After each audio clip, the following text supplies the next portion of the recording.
आज मैं आपको कहानी सुनाऊंगी पंडित मोटेराम का सत्याग्रह। लेखक मुंशी प्रेमचंद जी।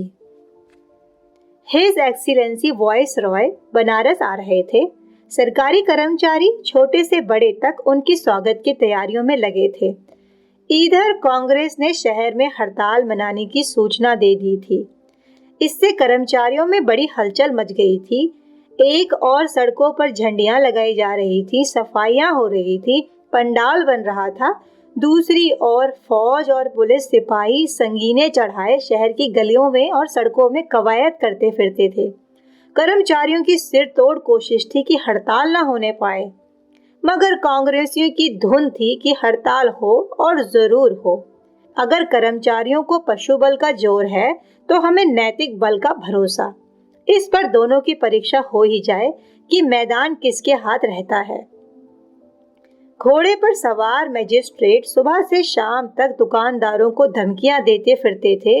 बाजार लुटवा दूंगा, यह करूंगा, वह करूंगा। दुकानदार हाथ बांधकर कहते थे, हुजूर बादशाह हैं, विधाता हैं, जो चाहे कर सकते हैं। पर हम क्या करें? कांग्रेस वाले हमें जीता ना छोड़ेंगे, हमारी दुकानों पर धरने देंगे, हमारे ऊपर बाल बढ़ाएंगे, कुएं में गिरेंगे, उपवास करेंगे। कौन जाने 2-4 प्राण ही दे दें तो हमारे मुंह पर सदैव के लिए कालक पूज जाएगी। हुजूर उन्हीं कांग्रेस वालों को समझाइए तो हमारे ऊपर बड़ा एहसान करें। हड़ताल न करने से हमारी कुछ हानि तो नहीं होगी। देश के बड़े बड़े आदमी आवेंगे, हमारी दुकानें खुली रहेंगी तो 1-2 लेंगे, महंगे सौदे बेचेंगे। पर क्या करें, इन शैतानों से कोई बस नहीं चलता। राय हरनंदन साहब, राजा लालचंद और खान बहादुर मौलवी महमूद अली तो कर्मचारियों से भी ज्यादा बेचैन थे। मजिस्ट्रेट के साथ साथ और अकेले भी बड़ी कोशिश करते थे।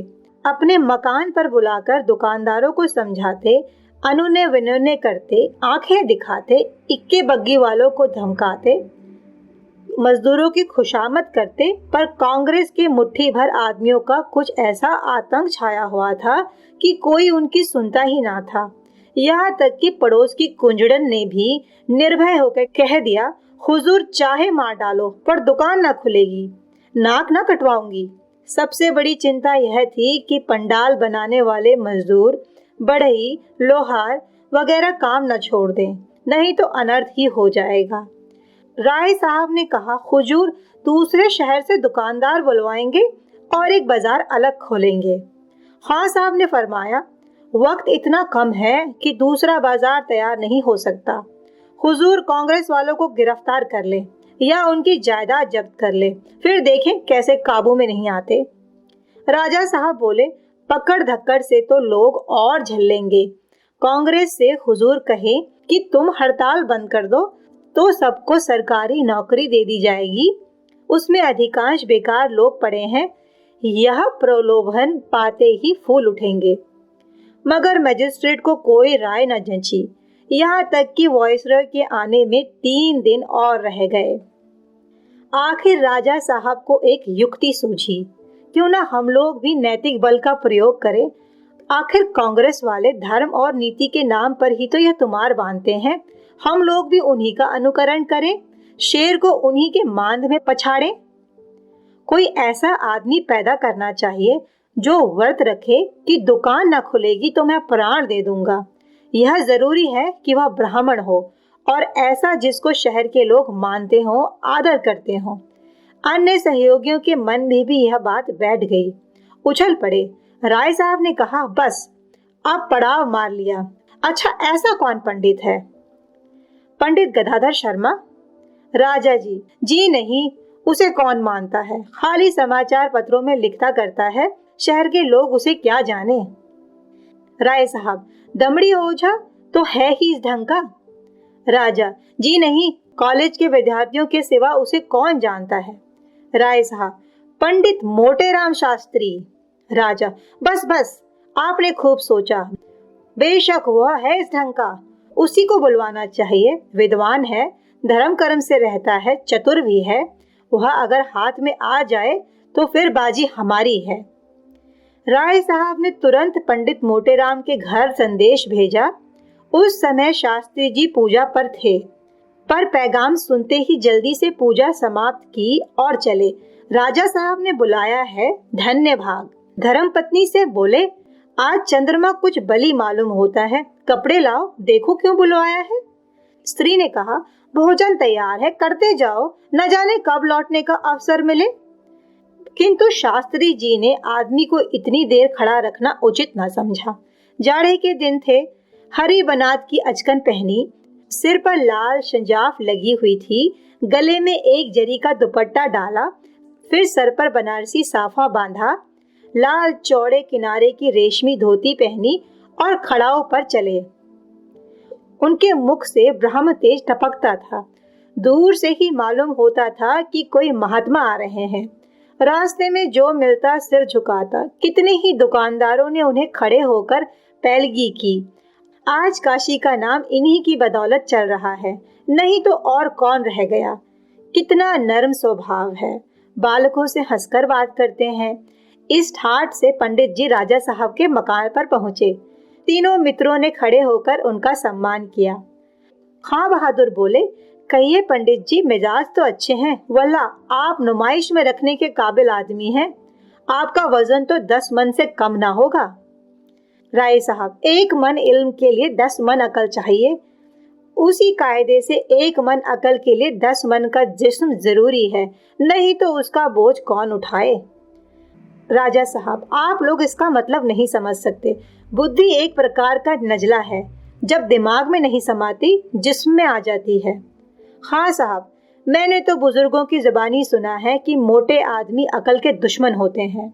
राय साहब, आपका हिसाब कमजोर था, वरना आपकी समझ में इतनी बात जरूर आ जाती कि जब अकल और जिस्म में 1 और 10 की निस्बत है, तो जितना ही मोटा आदमी होगा उतना ही उसकी अकल का वजन भी ज्यादा होगा।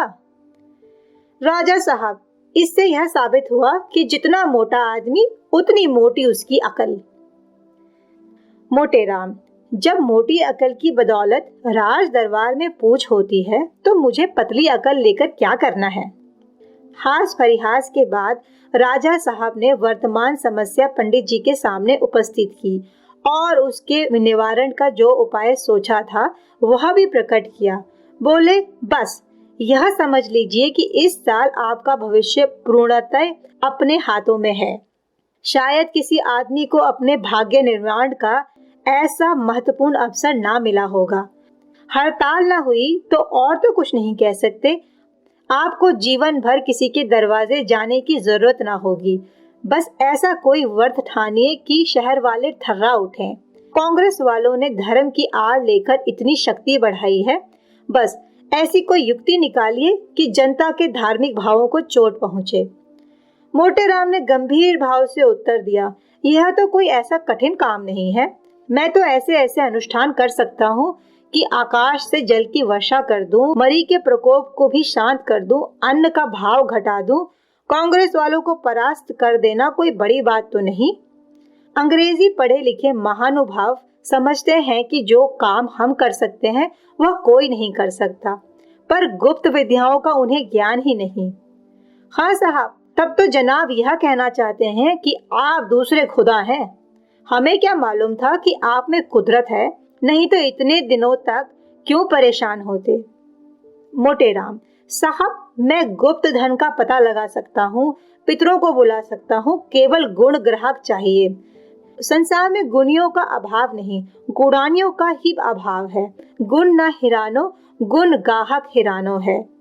राजा, भला इस अनुष्ठान के लिए आपको क्या भेंट करना चाहिए। मोटेराम, जो कुछ आपकी श्रद्धा हो। राजा, कुछ बतला सकते हैं कि यह कौन सा अनुष्ठान होगा। मोटेराम, अन्न शन्न व्रत के साथ मंत्रों का जाप होगा। सारे शहर में हलचल ना मचा दूं तो मोटेराम का नाम नहीं। राजा, तो फिर कब से। मोटेराम, आज ही हो सकता है। हाँ, पहले देवताओं के आवाहन के निमित्त थोड़े से रुपए दिला दीजिए। रुपए की कमी ही क्या थी, पंडित जी को रुपए मिल गए और वह खुश खुश घर गए। धर्म पत्नी से सारा समाचार कहा। उसने चिंतित होकर कहा, तुमने नाहक यह रोग अपने सिर ले लिया है। भूख न बर्दाश्त हुई तो। सारे शहर में भद हो जाएगी, लोग हंसी उड़ावेंगे, रुपए लौटा दो। मोटे राम ने आश्वासन देते हुए कहा, भूख कैसे न बर्दाश्त होगी, मैं ऐसा मूर्ख थोड़े ही हूँ कि यूं ही जा बैठूंगा। पहले मेरे भोजन का प्रबंध करो, अमृतियाँ, लड्डू, रसगुल्ले मंगाओ, पेट भर कर भोजन कर लूं, फिर आध सेर मिठाई खाऊंगा, उसके ऊपर आध सेर बादाम की तह जमाऊंगा, बची कुची कसर मलाई वाले दही से पूरी कर दूंगा, फिर देखता हूँ भूख क्यों कर पास फटकेगी। 3 दिन तक तो सांस ही ना लिया जाएगा, भूख की कौन चलावे, इतने में तो सारे शहर में खलबली मच जाएगी। भागे सूर्य उदय हुआ है, इस समय आगा पीछा करने से पछताना पड़ेगा। बाजार ना बंद हुआ तो समझ लो माला माल हो जाऊंगा, नहीं तो यहाँ गांठ से क्या जाता है, 100 रुपए तो हाथ लग ही गए। इधर तो भोजन का प्रबंध हुआ, उधर पंडित मोटे राम ने डोंडी पिटवा दी कि संध्या समेत टाउन हॉल मैदान में पंडित मोटे राम देश की राजनीति समस्या पर व्याख्यान देंगे, लोग अवश्य आए। पंडित जी सदैव राजनीति विषयों से अलग रहते थे, आज वह इस विषय पर कुछ बोलेंगे, सुनना चाहिए। लोगों को उत्सुकता हुई। पंडित जी का शहर में बड़ा मान था, नियम समय पर कई हजार आदमियों की भीड़ लग गई। पंडित जी घर से अच्छी तरह तैयार होकर पहुँचे, पेट इतना भरा हुआ था कि चलना कठिन था। जो ही यह वहां पहुँचे, दर्शकों ने खड़े होकर इन्हें साक्षात दंडवत प्रणाम किया। मोटे राम बोले, नगरवासियों, व्यापारियों, सेठों और महाजनों, मैंने सुना है तुम लोगों ने कांग्रेस वालों के कहने पर आकर बड़े लाट साहब के शुभ आगमन के अवसर पर हड़ताल करने का निश्चय किया है। यह कितनी बड़ी कृतज्ञता है। वह चाहे तो आज तुम लोगों को तोप के मुंह पे उड़वा दे, सारे शहर को खुदवा डाले। राजा है, हंसी ठट्टा नहीं, वह तरह देते जाते हैं, तुम्हारी दीनता पर दया करते हैं और तुम गऊओं की तरह हत्या के बल खेत चरने को तैयार हो। लाट साहब चाहे तो आज रेल बंद कर दे, डाक बंद कर दे, माल का आना जाना बंद कर दे, तब बताओ क्या करोगे। तुम उनसे भागकर कहाँ जा सकते हो, है कहीं ठिकाना। इसलिए जब इस देश में और उन्हीं के अधीन रहना है तो इतना उपद्रव क्यों मचाते हो। याद रखो तुम्हारी जान उनकी मुट्ठी में है। टाउन के कीड़े फैला दें तो सारे नगर में हाहाकार मच जाए। तुम झाड़ू से आंधी रोकने चले हो। खबरदार जो किसी ने बाजार बंद किया, नहीं तो कह देता हूँ यही अन्न जल बिना प्राण दे दूंगा। एक आदमी ने शंका की, महाराज आपके प्राण निकलते निकलते महीनों से कम ना लगेगा, 3 दिनों में क्या होगा। मोटे राम ने गरज कर कहा, प्राण शरीर में नहीं रहता, ब्रह्मांड में रहता है। मैं चाहूँ तो योग बल से अभी प्राण त्याग कर सकता हूँ। मैंने तुम्हें चेतावनी दे दी, अब तुम जानो तुम्हारा काम जाने। मेरा कहना मानोगे तो तुम्हारा कल्याण होगा, ना मानोगे हत्या लगेगी, संसार में कहीं मुंह ना दिखा सकोगे। बस यह लो, मैं यही आसन जमाता हूँ। शहर में यह समाचार फैला तो लोगों के होश उड़ गए। अधिकारियों की इस नई चाल ने उन्हें हतबुद्धि सा कर दिया। कांग्रेस के कर्मचारी तो अब भी कहते थे कि यह सब पाखंड है। राजभक्तों ने पंडित को कुछ दे दिलाकर स्वांग खड़ा किया है। जब और कोई बस न चला, फौज, पुलिस, कानून सभी युक्तियों से हार हो गए तो यह नई माया रची है। यह और कुछ नहीं है, राजनीति का दिवाला है। नहीं, पंडित जी ऐसे कहाँ देश सेवक थे जो देश की दशा से दुखी होकर व्रत ठानते। इन्हें भूखा मरने दो, 2-3 दिन में बोल जाएंगे। इस नई चाल की जड़ अभी से काट देनी चाहिए। कहीं यह चाल सफल हो गई तो समझ लो अधिकारियों के हाथ में नया अस्त्र आ जाएगा और वह सदैव इसका प्रयोग करेंगे। जनता इतनी समझदार तो है नहीं कि इन रहस्यों को समझे, गीदड़ भभकी में आ जाएगी। लेकिन नगर के बनिए महाजन जो प्राय धर्म भीरू होते हैं, ऐसे घबरा गए कि उन पर इन बातों का कुछ असर ही ना होता था। साहब, आप लोगों के कहने से सरकार से बुरे बने, नुकसान उठाने को भी तैयार हुए, रोजगार छोड़ा, कितनों के दिवाले हो गए, अफसरों को मुंह दिखाने लायक न रहे। पहले जाते थे अधिकारी लोग आइए आइए सेठ जी कहकर सम्मान करते थे, अब रेलगाड़ियों में धक्के खाते हैं पर कोई नहीं सुनता। आमदनी चाहे कुछ हो ना हो, भइयों की तौल देखकर कर यानी टैक्स बढ़ा दिया जाता है। यह सब सहा और सहेंगे, लेकिन धर्म के मामले में हम आप लोगों का नेतृत्व नहीं स्वीकार कर सकते। जब एक विद्वान, कुलीन, धर्मनिष्ठ ब्राह्मण हमारे ऊपर अन्न जल त्याग रहा है, तब हम क्यों कर भोजन करके टांगे फैलाकर सोएं? कहीं मर गया तो भगवान के सामने क्या जवाब देंगे? सारांश यह है कि कांग्रेस वालों की एक ना चली। व्यापारियों का एक डेपुटेशन 9 बजे रात पंडित जी की सेवा में उपस्थित हुआ। पंडित जी ने आज भोजन तो खूब डटकर किया था, लेकिन डटकर भोजन करना उनके लिए कोई साधारण बात ना थी। महीने में प्राय 20 दिन वह अवश्य ही न्योता पाते थे और निमंत्रण में डटकर भोजन करना एक स्वाभाविक बात है। अपने सहभोजियों की देखा देखी, लॉक डॉट की धुन में या गृह स्वामी के सविनय आग्रह से और सबसे बढ़कर प्रदातों की उत्कृष्टता के कारण भोजन मात्रा से अधिक ही हो जाती थी। पंडित जी की जठ रागिनी ऐसी परीक्षाओं में उत्तीर्ण होती रहती थी। अतएव इस समय भोजन का समय आ जाने से उनकी नीयत कुछ डावाडोल हो रही थी। यह बात नहीं थी कि वह भूख से व्याकुल थे, लेकिन भोजन का समय आ जाने पर अगर पेट अफरा हुआ ना हो, आजीर्ण ना हो गया हो, तो मन में एक प्रकार की भोजन की चाह होने लगती है। शास्त्री जी की इस समय यही दशा थी। चाहता था किसी खांचे वाले को पुकार कर कुछ ले लेता, किंतु अधिकारियों ने उनकी शरीर रक्षा के लिए वहां कई सिपाहियों को तैनात कर दिया था। वे सब हटने का नाम ही ना लेते थे। पंडित जी की विशाल बुद्धि इस समय यही समस्या हल कर रही थी। खामखा इन पाजियों को यहाँ खड़ा कर दिया है। मैं कोई कैदी तो नहीं हूँ, भाग तो नहीं जाऊंगा। अधिकारियों ने शायद यह व्यवस्था इसलिए कर रखी थी कि कांग्रेस वाले जबरदस्ती पंडित को वहां से भगाने की चेष्टा न करें। कौन जाने वे क्या चाल चलें।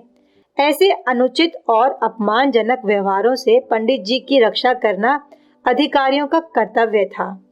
वह अभी इसी चिंता में थे कि व्यापारियों का डेपुटेशन आ पहुंचा। पंडित जी कोहनियों के बल लेटे हुए थे, संभल बैठे।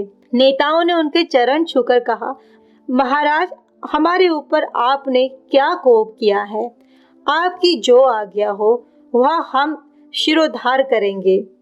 आप उठिए, अन्न जल ग्रहण कीजिए।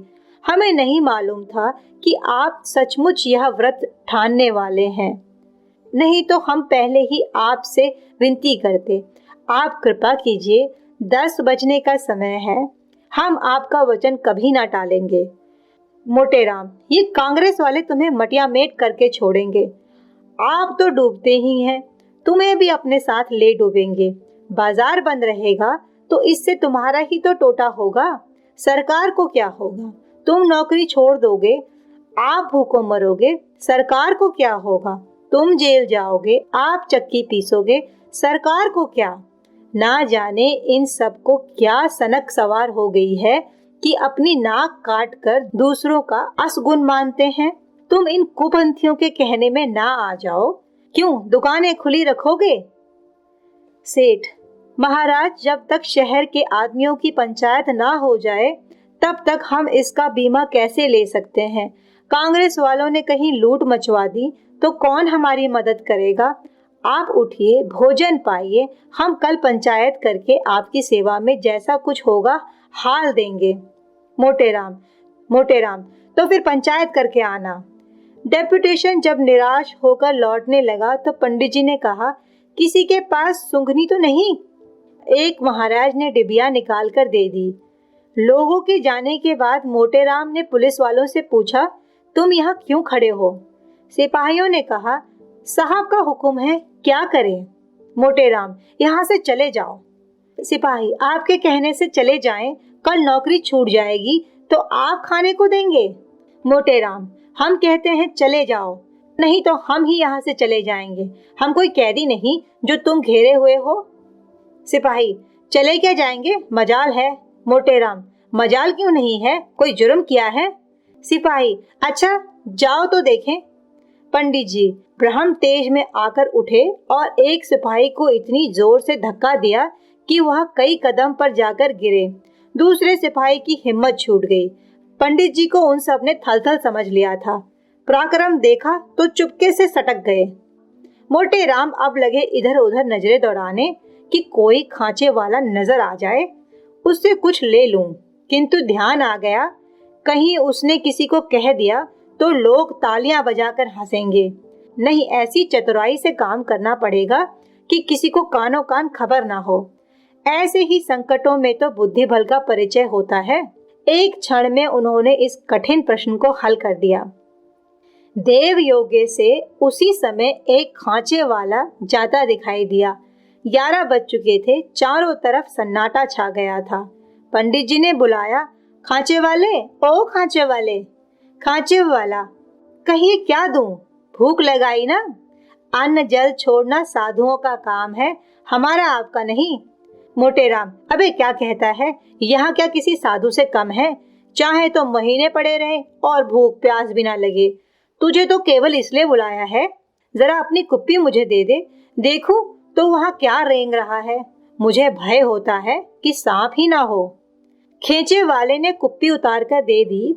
पंडित जी उसे लेकर इधर उधर पर कुछ खोजने लगे। इतने में कुप्पी उनके हाथ से छूटकर गिर पड़ी और बुझ गई। सारा तेल बह गया। पंडित जी ने उसमें एक ठोकर और लगाई कि बचा कुचा तेल भी बह जाए। खींचे वाला कुप्पी को हिलाते हुए बोला, महाराज, इसमें तो जरा भी तेल नहीं बचा। अब तक 4 पैसे का सौदा बेचता, आपने यह खटराग बढ़ा दिया। मोटे राम, भैया हाथ ही तो है, छूट गिरी तो अब क्या हाथ काट डालूं?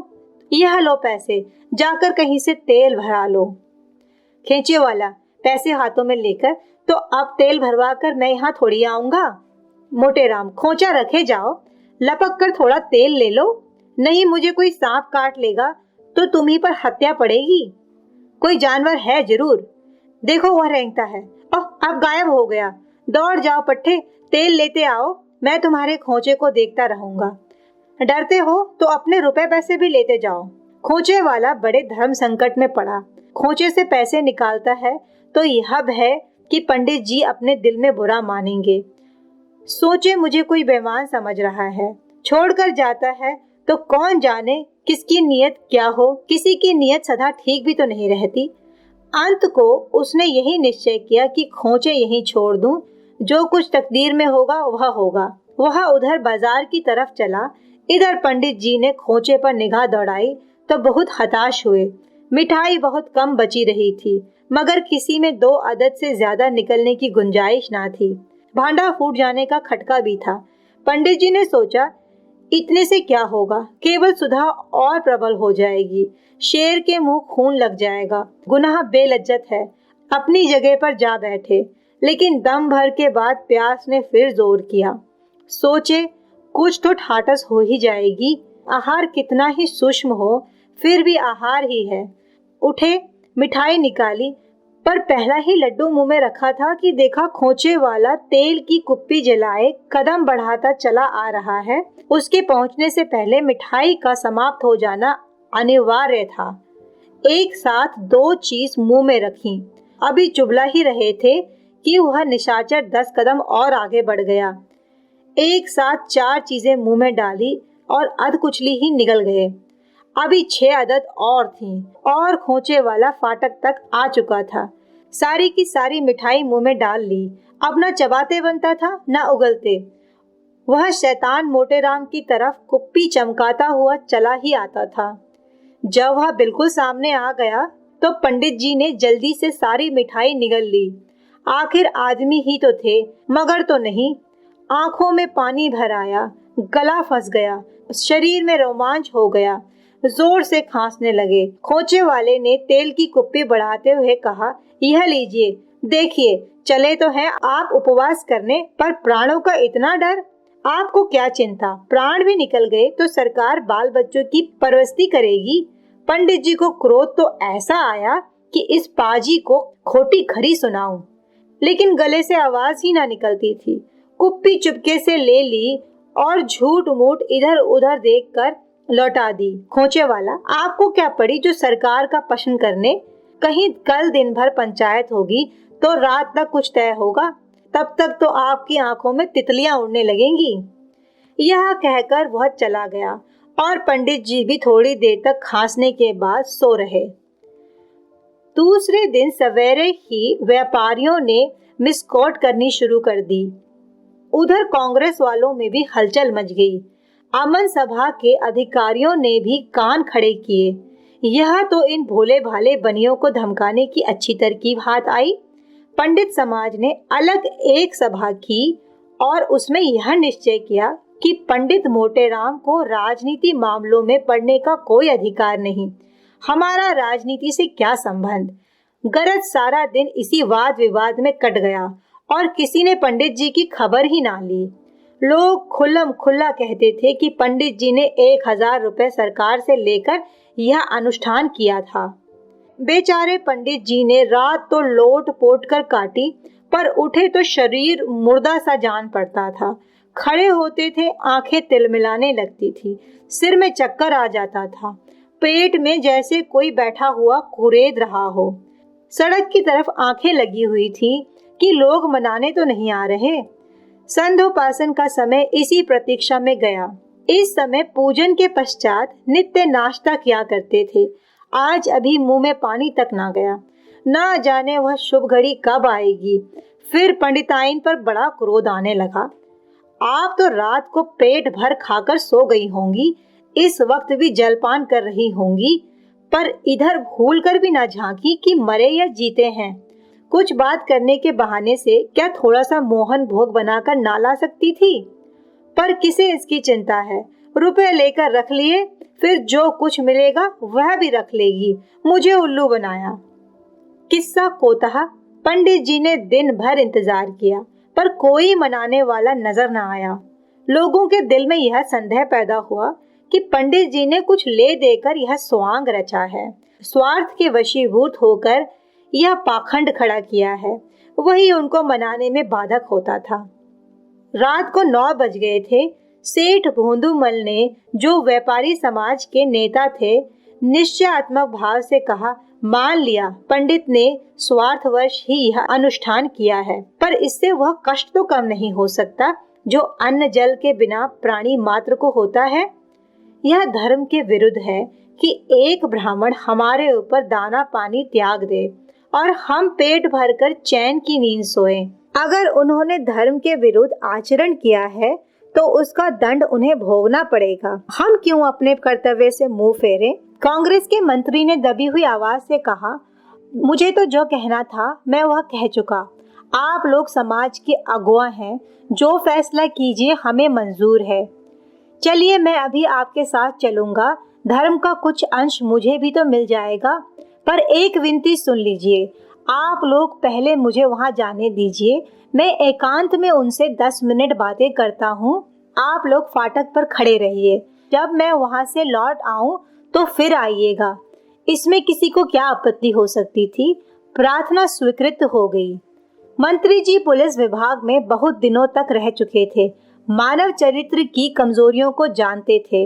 वह सीधे बाजार गए और 5 रुपए की मिठाई ली। उसमें मात्रा से अधिक सुगंध डालने का प्रयत्न किया, चांदी के वरक लगवाए और एक दोने में लिए हुए रूठे हुए ब्रह्मदेव की पूजा करने चले। एक झज्जर में ठंडा पानी लिया और उसमें केवड़े का जल मिलाया। दोनों ही चीजों में खुशबू की लपटें उठ रही थी। सुगंध में इतनी उत्तेजित शक्ति होती है, यह कौन नहीं जानता। इससे बिना भूख के भी भूख लग जाती है, भूखे आदमी की तो बात ही क्या। पंडित जी इस समय भूमि पर अचेत पड़े हुए थे। रात को कुछ नहीं मिला। 10-5 छोटी छोटी मिठाइयों का क्या जिक्र।